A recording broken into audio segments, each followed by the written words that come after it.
ነብዩ አለይሂ ሰላቱ ወሰለም ከዛ በኋላ ደግሞ በአኺር ዘመን አሁን ባለንበት ዘመን የሚከሰቱ ነገራቶችንም ተናግረዋል። ያንንም ሰይዱና አሊ ኢብኑ አቢ ጣሊብ የተናገሩት ነገር አለ። ነብዩ አለይሂ ሰላቱ ወሰለም ሲሉ ሰምቻለሁ አሉ። ቡኻሪና ሙስሊም የዘገቡት ሐዲስ ነው። ሰይዱና አሊ ረዲየላሁ ዐንሁ ያስተላለፉት ነው።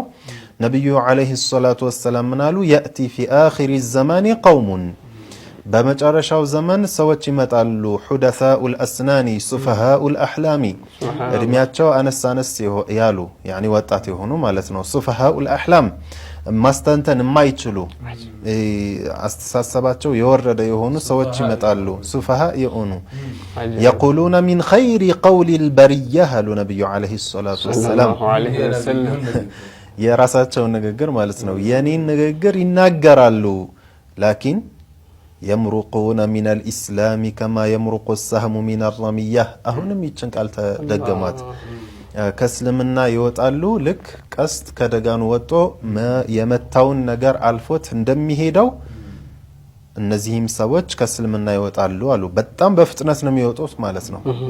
የምሩቅ እንደዚሁም ፍጥነቱን ብቻ ሳይሆን የሚያመላክተው ከስልምና ምንም ሳይይዙ እንደሚወጡ ነው። ያኒ እስልምና ምንም ትንሽ እንኳን እስልምና አላቸው የሚባል ኢማንን የሚያስቀር የሆነ ነገር የላቸውም ነው። ለምን በቃ ኢማን የሚባለው ነገር እንግዲህ ነብዩ አለይሂ ሰላቱ ወሰለም እንዳሉት በሌላ ሐዲሳቸው يخرج من النار من قال لا اله الا الله وفي قلبه وزن ذره من ايمان ብለዋል።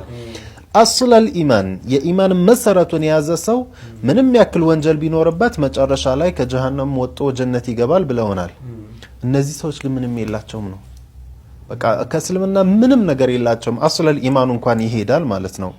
لا يجاوز إيمانهم حناجرهم ኢማናቸው ጉሮሯቸውን አያልፍም። ካንገት በላይ የሆነ ኢማን ነው። የምላስ ኢማን ናት።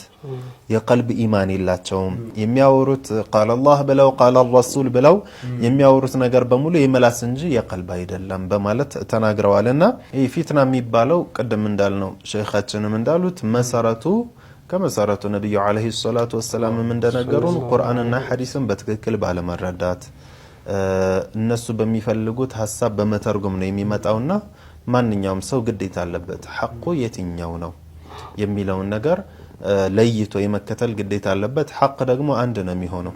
እኛ ሐቅ ላይ ማን እንዳላና ቀምኛ እንደው ብቻ ላ ኢላሃ ኢላላህ እንላለን ብቻ አይደለም። ሐቅ የትኛው ጋር ነው?